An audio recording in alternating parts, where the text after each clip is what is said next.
नमस्कार, आपका स्वागत है। दोस्तों, आज हम आपको बताएंगे रोज स्नान न करने वाले लोगों के बारे में भगवान श्री कृष्ण क्या कहते हैं। दोस्तों, स्नान वैसे देखा जाए तो यह हर मनुष्य का व्यक्तिगत विषय है। स्नान करना या न करना यह मनुष्य की इच्छा पर आधार रखता है। किंतु यहाँ हम बताना चाहेंगे कि जब पक्षीराज गरुड़ ने भगवान श्री कृष्ण से संवाद करते समय स्नान के महत्व के बारे में पूछा था, तब भगवान ने गरुड़ को कुछ ऐसी विशेष बातों का जिक्र किया था जो मनुष्य के लिए जानना अत्यंत आवश्यक है। आजकल की भागदौड़ की जिंदगी में हम कई बार अपनी स्वच्छता का ध्यान रखना छोड़ देते हैं, परंतु हिंदू धर्म शास्त्रों के अनुसार ऐसा करने से आप अपनी जिंदगी से सुख, धर्म और वैभव को भी दूर कर सकते हैं। भगवान श्री कृष्ण ने स्नान के कई सारे प्रकार, समय और स्नान न करने से आपके जीवन पर क्या प्रभाव पड़ सकता है, इन सभी बातों का विस्तृत ज्ञान पक्षीराज गरुड़ को सुनाया है, जो गरुड़ पुराण और कई सारे हिंदू धर्म शास्त्रों में भी देखा जा सकता है। स्वच्छता का संबंध माँ लक्ष्मी से माना जाता है,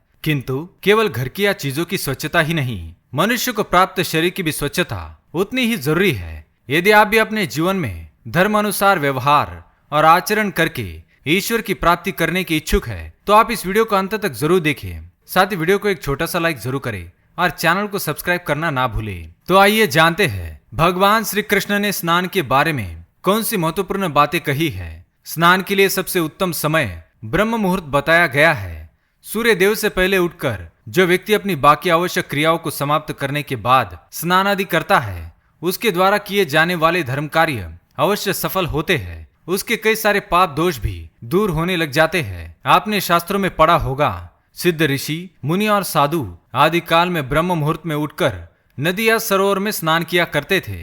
आज के समय में नदी या सरोवर में स्नान करना संभव नहीं है, यह हम समझते हैं, किंतु जल्दी जागकर जल शुद्धि अवश्य संभव है। श्री कृष्ण बताते हैं कि जब हम रात को निद्रा में प्रवेश करते हैं तो हमारे मुंह से लार आदि निकलती है और हमारा शरीर इन क्रियाओं से अपवित्र हो जाता है। इसलिए प्रातःकाल स्नान करके हमें धर्म और अर्थ का चिंतन करते हुए अपने इस अपवित्र देह को शुद्ध कर लेना चाहिए, जिसे हम बाकी का पूरा दिन स्वच्छ मन और ध्यान के साथ व्यतीत कर पाए। श्री कृष्ण कहते हैं, सूर्योदय से पहले आवश्यक क्रियाओं को समापन करना और स्नान करना यह हमारे धर्मशास्त्रों के नियम है। राक्षस कुल के चरित्र वाले व्यक्ति इन नियमों का पालन नहीं करते, और अगर आप स्नान ना करके अपने दिन की शुरुआत करते हैं तो ऐसा बताया जाता है कि कई सारी नकारात्मक शक्तियां आपके आसपास मंडराती है, जो आपका कार्य पूरा होने नहीं देती। अलक्ष्मी, कालकर्णी, क्लेश, द्वेष, त्रुटि जैसी ताकतों को अनिष्ट कार्य करने वाली शक्तियां बताया गया है। अगर आप भी इन सारी नकारात्मक शक्तियों से बचना चाहते हैं तो अपने दिन की शुरुआत स्नान शुद्धि से ही करें और जीवन में सदैव सकारात्मक ऊर्जाओं को स्थान दे। कालकर्णी कार्यों को संपन्न होने नहीं देती।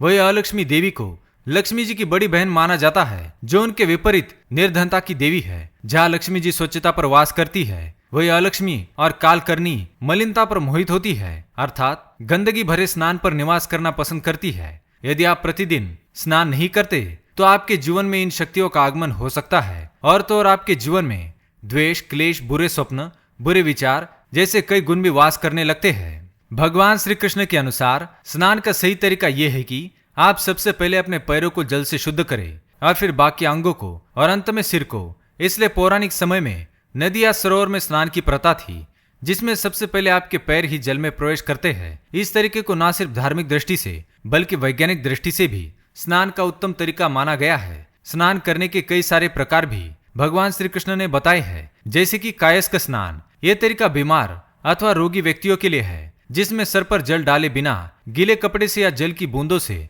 देह को स्वच्छ रखा जाता है। दूसरा है वरुण स्नान। वरुण स्नान नदी, सरोवर या किसी पवित्र स्थान के कुंड में डुबकी लगाकर किया जाता है। तीसरा है दिव्य स्नान। जो व्यक्ति सूर्य की किरणों के साथ जल में प्रवेश कर स्नान करते हैं, उन्हें दिव्य स्नान कहा जाता है। वायव्य स्नान। गोमूत्र छिड़क कर किया जाने वाला पवित्र स्नान को वायव्य स्नान कहा जाता है। इस स्नान को मुक्ति प्राप्त करने का स्नान भी कहा जाता है। पुराण में स्नान का सबसे अधिक महत्व बताया गया है। पांचवा है भस्म स्नान। इस स्नान को अघोरी या पौराणिक ऋषियों द्वारा किया जाता है। शरीर पर भस्म लगाकर पवित्र जल में डुबकी लगाने को भस्म स्नान कहा जाता है। भगवान श्री कृष्ण के अनुसार जो व्यक्ति प्रतिदिन स्नान करके स्वच्छ वस्त्र धारण कर सूर्य देव और पितृ व ईश्वर की आराधना करता है, उसे जीवन में धन के साथ यश की प्राप्ति होती है। किंतु ये ध्यान में अवश्य रखे, स्वच्छ देह के साथ साथ स्वच्छ मन का होना भी अति आवश्यक है। मन परमात्मा का आईना होता है, इसलिए प्रतिदिन आपके शरीर और मन से मलिनता को अवश्य दूर करें और जीवन में सकारात्मकता के साथ धर्म का पालन करें। तो दोस्तों, आप किस प्रकार से स्नान करते हैं हमें कमेंट में जरूर बताएं। वीडियो पसंद आए तो लाइक करें, कमेंट में जय श्री कृष्ण अवश्य लिखें, साथ ही चैनल को सब्सक्राइब करें। धन्यवाद।